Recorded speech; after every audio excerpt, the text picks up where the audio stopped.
Autophagy is the key to sustainable growth. We desire growth, but we must not focus solely on autophagy. The journal Cell Science published an article stating that autophagy is the yin and yang of growth. You provide the yin and yang of growth. Imagine this: regardless of your political stance, we can all agree that a waste patch is a bad idea. There's an ocean waste patch twice the size of Texas. This issue is due to our rapid growth over the past 70 to 80 years. Now, imagine this waste patch is in your body. When growth is uncontrolled, waste and proteins accumulate. This waste patch is similar to proteins in our bodies. Autophagy helps manage and support growth. We can grow because we always want to gain muscle, growth, DNA, and thrive. But this growth must be managed. Autophagy is the key to this management. We'll break down how autophagy works and how to induce it. Let's start from the beginning. If you're looking to adjust your diet, I recommend adding fermented foods or a high-quality probiotic. Seed is unique because it contains both a prebiotic, good bacteria, and a probiotic, a good probiotic. You can see that it's two capsules combined into one. They break down in different parts of the intestines. This increases the likelihood of bacteria colonizing the lower part of your gut, where you want them to thrive. The seed probiotic is not only unique in its construction, but it's also the only one I would personally recommend. I believe most probiotics aren't effective because they break down in a hostile gut environment. Inside our cells, we have a structure called a lysosome. A lysosome works like a recycling center. It's a multitasking organelle that performs many functions. However, there are several types of autophagy within the lysosome. There's also macroautophagy, but let's not worry about that for now as it hasn't been researched as much as others. Then, there's what's called chaperone-mediated autophagy or chaperone-induced autophagy. I talk about this a lot in my sauna videos. When stress is induced, like thermal stress, chaperone proteins come in and tell dysfunctional proteins, "Hey, I'll take you and bring you with me. We're going to the lysosome where you'll be degraded. They're chaperoned." We won't focus on them today because they're complex, and it would take me 4 hours to describe their embryonic nature. You can use a sauna to regulate them. Let's focus on macroautophagy. This is large-scale autophagy. What happens in macroautophagy? When a pile of proteins has accumulated, an autophagosome engulfs them. It grabs the protein and takes it to the lysosome.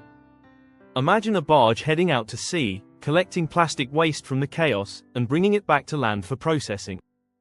That's what macroautophagy looks like. We used to think macroautophagy wasn't selective. This meant that autophagy occurred at all levels of the cell and mitochondria. This made sense until recently. Today, we know that macroautophagy is selective. Autophagy can be triggered in different areas depending on the location of stress, nutrient scarcity, or exercise intensity and location. Here are a few examples. We only have maternal DNA in our mitochondria. As adults, our mitochondria contain only maternal DNA. When we were first fertilized, our mitochondria contained both maternal and paternal DNA. With age, paternal DNA or mitochondria undergo their own autophagy, known as paternal autophagy. It's a fascinating term, and it's a predetermined process where we undergo autophagy without even realizing it. We also need to consider agrephagy, which refers to protein aggregation. Classic examples are dysfunctional proteins that form clumps. In Alzheimer's, there's a substance called amyloid. It's true that amyloid plaques have generated a lot of discussion lately, but this plaque does exist. The amyloid plaque is a cluster of aggregated proteins that can cause brain damage. Aggregated proteins can have various effects, but agrephagy breaks them down, allowing them to be recycled in some way. This is a fascinating and relatively new topic. The term is lipophagy, and we used to think autophagy only dealt with misfolded or general proteins. We now know that autophagy also occurs at the fat level. Lipophagy is essentially fat recycling.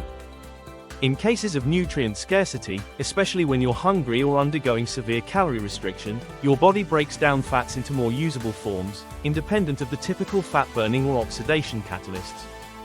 Lipophagy converts these fats into energy-efficient forms.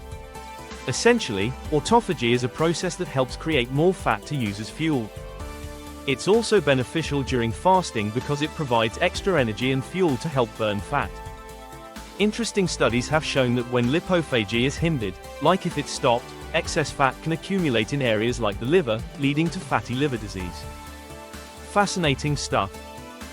There are other forms of lipophagy, including ribophagy, which recycles ribosomes, and pexophagy, which degrades peroximes, and reticulophagy, which degrades and recycles the endoplasmic reticulum membrane. The endoplasmic reticulum is a part of the cell that provides and builds the cell's proteins. It's important that it remains clear and functions well because if it's damaged, the endoplasmic reticulum can cause serious harm to the cell. We've already mentioned mitophagy. Mitophagy refers to mitochondrial autophagy. Mitochondria can regenerate through fusion and fission, which is part of the DNA process.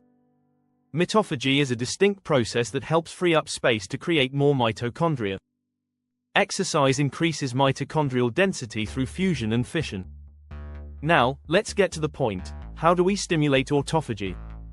There are several ways to do this. If you're familiar with this channel, you know I'm a big fan of fasting. Fasting is beneficial because it targets autophagy in 3 ways. Fasting makes us more efficient. It says, okay, there's not much fuel, we need to reduce the number of cells and become more efficient. It helps eliminate waste. It's a great process. We also have lipophagy, which helps with fat loss and removes potentially toxic lipids from our body. Third, an amino acid called alanine is one of the products of autophagy. Alanine is unique in that it goes to the liver where it stimulates gluconeogenesis. Gluconeogenesis is when glucose is created from other substrates. Fasting provides a triple benefit in terms of autophagy. Physical exercise is the second and most important factor. Physical exercise is incredibly beneficial. A relatively recent study on rodents showed that autophagy was induced both by fasting exercise and fasting. Fasting exercises increased LC3B2, which is an autophagic marker, significantly. This implies that being in a fasting state might induce autophagy. That makes sense. Both fasting and physical exercise induce autophagy. By combining them, you might achieve a double effect. Here's a short clip from a video I made with Dr. Tommy Wood. He explains how physical exercise can mimic the effects of a 3-day fast. It's a fascinating section.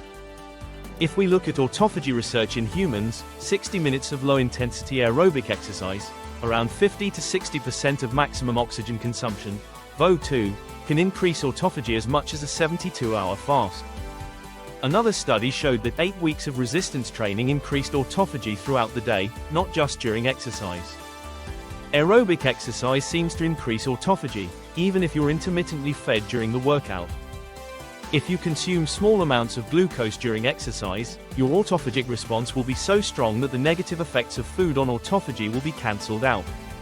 It's also interesting to note that when autophagy increases in the lab, levels of inflammatory proteins related to NLRP3 decrease. Another interesting point is the presence of beta-hydroxybutyrate.